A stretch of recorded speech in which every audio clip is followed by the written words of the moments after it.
Hi friends, in this quick video tutorial I'm going to show you how to allow camera access to your Snapchat application. So watch this video till the end without skipping a second. First of all, open your Snapchat application here and you can see my Snapchat application shows a notification. Snapchat is a camera app. To continue, you will need to allow camera access in settings. You can go through from here, but I'm going to show you from the start.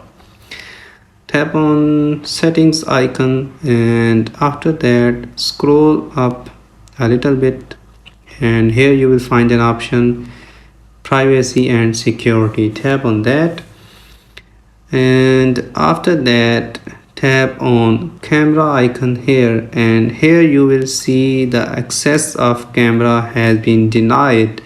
So simply turn this toggle into green. So now Snapchat have access to camera.